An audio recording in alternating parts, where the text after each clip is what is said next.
तो चलिए आज हम राजस्थान के अजमेर जिले में बसे पुष्कर शहर पर थोड़ी गहराई से बात करते हैं। पुष्कर भारत के सबसे पुराने शहरों में से एक गिना जाता है इसे। बिल्कुल।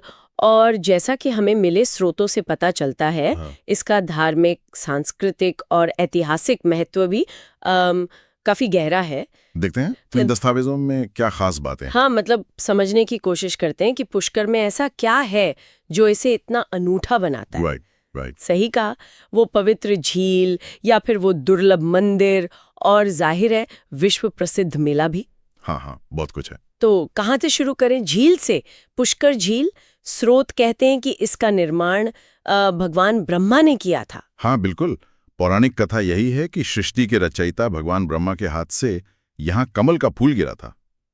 अच्छा, इसीलिए इसका नाम पुष्कर पड़ा, मतलब कमल। जी बिल्कुल, और इसी वजह से ये झील इतनी पवित्र मानी जाती है। लोग मानते हैं कि इसमें डुबकी लगाने से पाप धुल जाते हैं। मतलब आस्था का एक बहुत बड़ा केंद्र है ये। और इसी आस्था से जुड़ा है वहाँ का ब्रह्मा मंदिर। ये बात तो सच में थोड़ी हैरान करती है कि पूरी दुनिया में भगवान ब्रह्मा को समर्पित मंदिर इतने कम क्यों हैं? हाँ, और पुष्कर उनमें से एक है। हाँ, ये दिलचस्प है। स्रोत बताते हैं कि कुछ पौराणिक कथाओं की वजह से ब्रह्मा जी की पूजा थोड़ी सीमित हो गई, जिससे पुष्कर का ये मंदिर और भी ज्यादा महत्वपूर्ण हो जाता है। अच्छा। और ये मंदिर खासकर कार्तिक पूर्णिमा के वक्त, जो अक्टूबर-नवंबर में आती है, हाँ? उस समय तो दुनिया भर से भक्त यहाँ आते हैं। बहुत भीड़ होती है। अच्छा, तो ये तो हुई धार्मिक महत्व की बात। लेकिन पुष्कर एक और चीज के लिए पूरी दुनिया में जाना जाता है।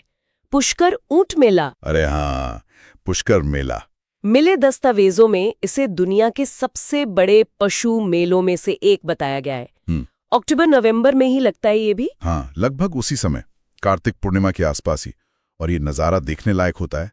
सोचिए, हजारों ऊंट, घोड़े, मवेशी सब खरीदने बेचने के लिए एक जगह जमा होते हैं। तो व्यापार ही होता है या कुछ और भी? नहीं, सिर्फ व्यापार नहीं।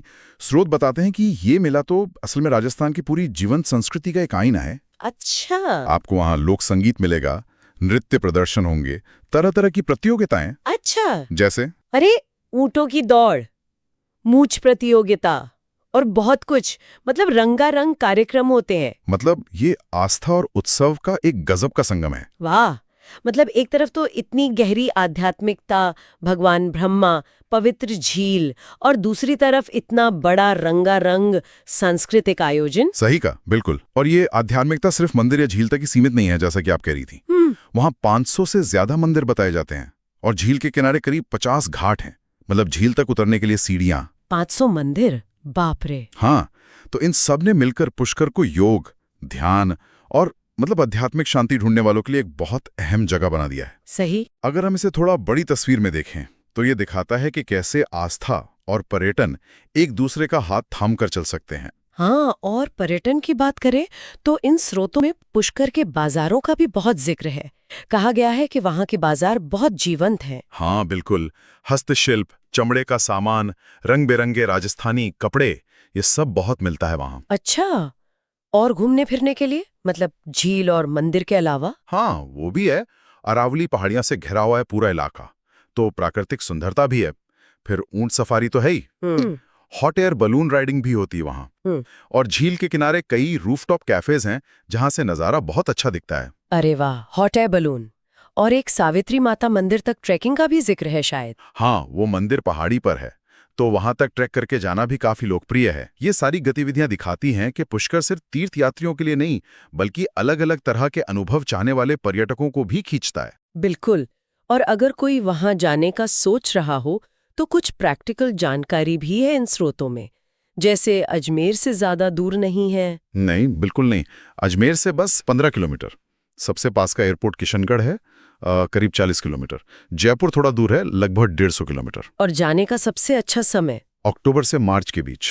मौसम अच्छा रहता है और ऊंट मेला भी इसी दौरान लगता है। ठीक है, तो कुल मिलाकर इन स्रोतों से पुष्कर की एक ऐसी तस्वीर उभरती है जहां प्राचीन आस्था है, आधुनिक रोमांच भी है, जीवन संस्कृति है, व्यापार है और कुदरती खूबसूरती भी है, सब एक साथ। हाँ बिल्कुल, भगवान ब्रह्मा का वो दुर्लभ मंदिर, पवित्र झील और दुनिया भर में मशहूर ऊंट मेला, ये सब मिलकर इसे वाकई एक बहुत खास जगह बनाते हैं।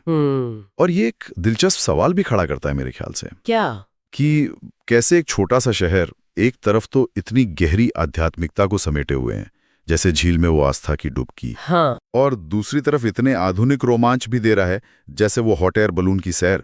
ये संतुलन कैसे बना रहता है? सही कहा।